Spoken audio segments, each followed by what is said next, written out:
দেখুন, সারদা কেলেঙ্কারি থেকে রোজ ভ্যালি কেলেঙ্কারি, নারদা স্টিং অপারেশন থেকে কয়লা কেলেঙ্কারি, শিক্ষা দুর্নীতি, রেশন দুর্নীতি, শামসেরগঞ্জ থেকে মোথাবাড়ি, এ রাজ্যে যে কোনো বড় ঘটনা যদি দেখেন, অবধারিতভাবে তার তদন্তের দায়িত্ব সেই কেন্দ্রীয় এজেন্সির হাতে তুলে দিয়েছে আদালত, হয় হাইকোর্ট নয়তো সুপ্রিম কোর্ট। এই অসংখ্য মামলায় তদন্ত করেছে হয় সিবিআই, নয় ইডি, নয়তো এনআইএ। কিন্তু শেষ পর্যন্ত আদৌ কি তদন্ত শেষ হয়েছে? আদৌ ফাইনাল চার্জশিট পেশ হয়েছে? আদৌ কোনো মামলায় তদন্ত কোনো লজিক্যাল কনক্লুশনে পৌঁছেছে? দুর্ভাগ্যের বিষয়, এই সংশয় শুধু আমাদের মুখে নয়, আদালতের মাননীয় বিচারপতিদের মুখেও বারবার শোনা গেছে। 2023-এর অগাস্ট মাসে কলকাতা হাইকোর্টের মাননীয় বিচারপতি অমৃতা সিনহা সিবিআইয়ের উদ্দেশ্যে প্রশ্ন করেছিলেন, সিবিআই কেন একই ধরনের সব রিপোর্ট দিচ্ছে, সবটা পুরনো তথ্যে ভরা, কেস এগোচ্ছে কোথায়? আদৌ কি তদন্তে কোনো অগ্রগতি হয়েছে? শুধু ভোটের সময় একটু হুড়োহুড়ি হয়, তারপর আবার সিবিআই ঘুমিয়ে পড়ে। আবার বলছি, এই জরুরি প্রশ্নগুলো স্বয়ং বিচারপতি অমৃতা সিনহা তুলেছিলেন, আজও যে কোনো কেসের ক্ষেত্রে সমান প্রাসঙ্গিক। আমার পরবর্তী বক্তা আইনজীবী জয়ন্ত নারায়ণ চট্টোপাধ্যায় কি মানবে? দেখো সুমন, আমার একটা অভ্যেস আছে, আমি সকালবেলা ঘুম থেকে উঠে চা খেতে খেতে টিভিটা দেখি।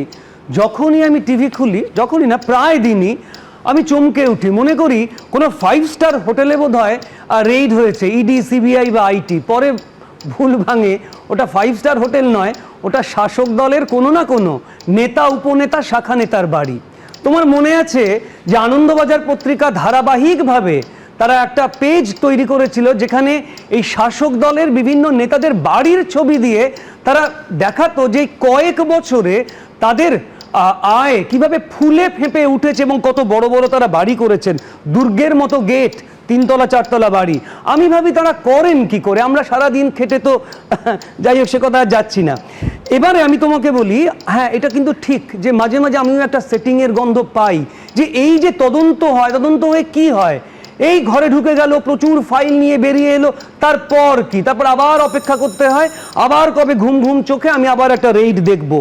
দেখো, এটা তো ঠিক যে একটু আগে আমরা যে নেতাকে দেখলাম, তিনি প্রচুর মাইক নিয়ে বলছিলেন এবং একটা বড় লেকচারও দিলেন। এই ধরনের পাবলিসিটি এক ধরনের পাবলিসিটিও তো বটে, অর্থাৎ ভোট এলে রেইড, আর রেইডকে কেন্দ্র করে ভালো ভালো পাবলিসিটিও তো হয়, সেটাও তো একেবারে অস্বীকার করা যায় না। কাজে এই যাঁরা বলছেন ভোট এলে রেইড হয়, তারা একটু ঘুরিয়ে লাভটাই নিন না কেন, ভোট এলে এই পাবলিসিটিগুলোও তো হয়। সুমন, আমার মনে হয়, একটা বিশেষ গান আছে, একজন বলেছিলেন যে পুরুষ নাকি দুরকম, বিবাহিত আর জীবিত। আমার মনে হয় বাঙালি দুরকম, প্রভাবশালী আর পকেট খালি।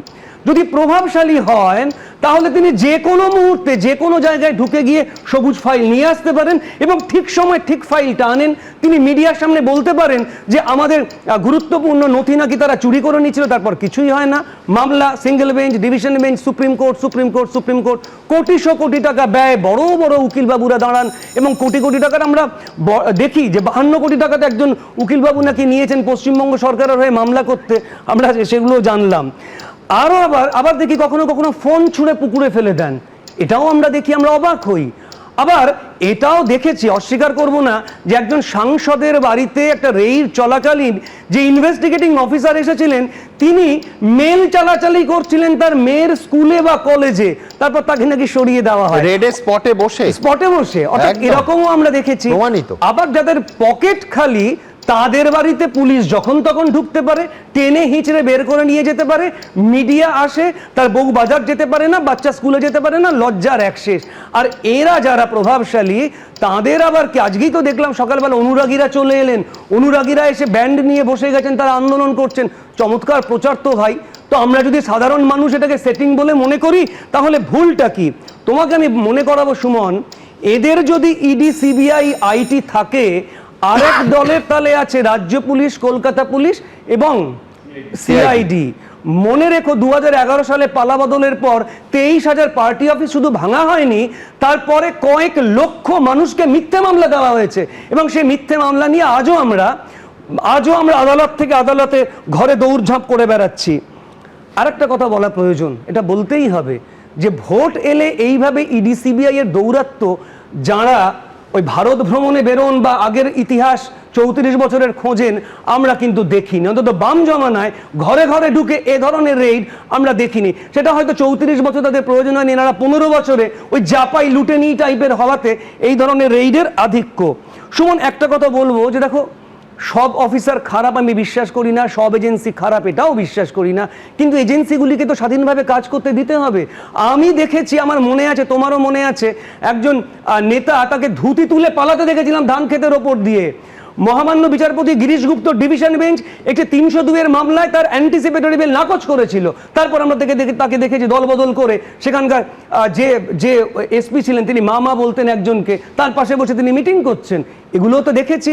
কাজেই যারা তখন সেটাকে এনজয় করেছো তারা এখন এটাকে এনজয় করছো না কেন?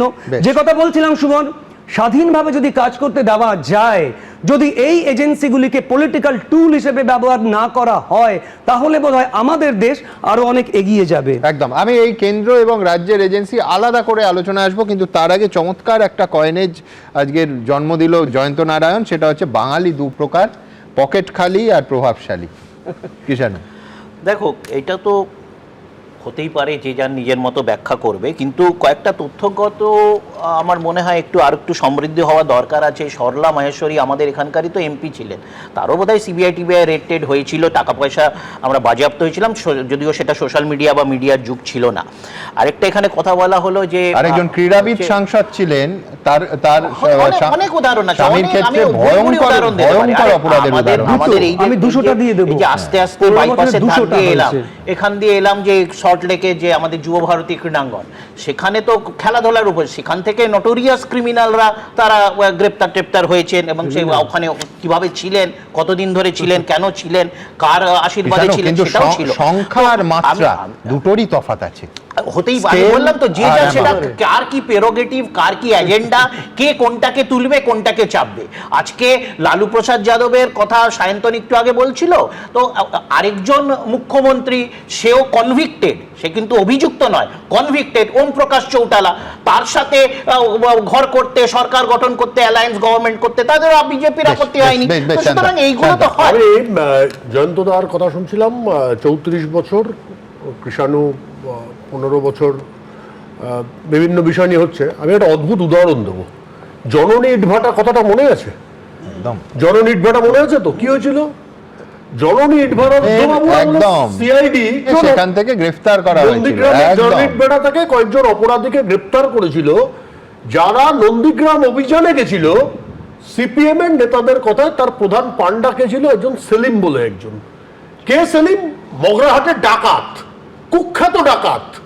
সেই সেলিম 2013 সালে পঞ্চায়েত নির্বাচনে পঞ্চায়েত সমিতি মগরাহাট 2 তার সহসভাপতি হচ্ছে তৃণমূল কংগ্রেসের টিকিটে। আমি একটা কথা বলি, তৃণমূল কংগ্রেসের টিকিটে। শান্তন দা, সব কথা আমি শুনছি, কিন্তু শান্তন দা, আপনি কি মানছেন না এইভাবে নেতা মন্ত্রীদের ঘরে ঘরে ঢুকে রেড হয়েছে কি হয়নি? আপনি সেলিম ডাকাতকে বলছেন, কেউ আবার আরেকজনকে বলছেন, কিন্তু আপনি বলুন 34 বছরে কত হয়েছে, কতবার হয়েছে? যেটা বলবার চেষ্টা করছি, বোঝার চেষ্টা করো যে আগে ক্রিমিনালদের ব্যবহার করেছে, সেই সেলিম এখন নেতা হয়ে গেছে। আর এখন নেতারাই কি ক্রিমিনাল হয়ে গেছে? মানে কি বলতে চাইছেন? তার মানে আমার সমাজে তৃণমূল কংগ্রেস দুর্বৃত্তদের নেতা বানিয়ে দিয়েছে। আমি আরেকটা পয়েন্ট বলতে চাইছি, সিআইডি বুদ্ধবাবুর আমলে গ্রেপ্তার করলো, কিন্তু একজনের বিরুদ্ধে কনভিকশন অত বড় নন্দীগ্রাম, যেটা পশ্চিমবঙ্গের রাজনীতিতে একটা নতুন দিশা দিল, সত্তা চলে গেল সিপিএম পার্টির। সেই ডাকাতগুলোর এখন কনভিকশন রেড করেছিল এই জননী ইটভাটায় সিআইডি, ফার্স্ট গ্রেপ্তার হয়েছিল, পরে সিবিআই আসে। প্রথম ওই সেলিমকে কিন্তু গ্রেপ্তার করে সিআইডি, কারণ যে অফিসারের নেতৃত্বে গ্রেপ্তার হয়েছিল তিনি আমার বাড়ির পাশে থাকেন, তিনি তখন IG2 ছিলেন সিআইডির। পরবর্তীকালে ওই কেস সিবিআই হাতে নেয়, কিন্তু পরবর্তী জায়গায় যারা এই ধরনের ওই নন্দীগ্রামে পুলিশ অফিসাররা অভিযুক্ত ছিলেন, তারা উল্টো প্রমোশন পেয়েছেন। বেশ, আচ্ছা, আমি জাস্ট একটা অ্যাড করি, এগুলো তো আমরা পাস্টের হিস্ট্রি শুনলাম। বর্তমানে সিএজি বলছে কেন্দ্রের মন্ত্রকে 50-60 1000 কোটি টাকা নাকি খুঁজে পাওয়া যাচ্ছে না, তার কোনো অ্যাকাউন্টসে কোনো রিফ্লেকশন হচ্ছে না, সিএজি রিপোর্ট বলছে। তারও তো তদন্তের দরকার, সেটা নিয়ে তদন্ত ছেড়ে দাও, সেটা নিয়ে আমরা আলোচনা করছি না। মানে এইভাবে ন্যারেটিভের সাথে সাথে এইভাবে ইকোসিস্টেমটা তারা গড়েছে যে এটা আজকে আলোচনার বিষয় নয়, যে আজকে 2021-এ কেন্দ্রীয় আমি নোট রাখলাম যে আমি বলছি কৃষাণু সিএজি রাজ্য সম্পর্কে যেগুলো বলে সেগুলো আলোচনায় আসবে। হ্যাঁ, ও ঠিক বলেছে। হ্যাঁ। সিএজি পশ্চিমবাংলায় যে মানে বাজেট অ্যালোকেট হয়, যে ব্যয় হয়, সিএজি বছরকে বছর তার স্ক্রুটিনি করতে পারেনি এবং তার রিপোর্ট আবার বিধানসভায় পেশ হয়নি, এটাও আলোচনার মধ্যে আনা উচিত। এবিপি আনন্দ, এগিয়ে থাকে, এগিয়ে রাখে।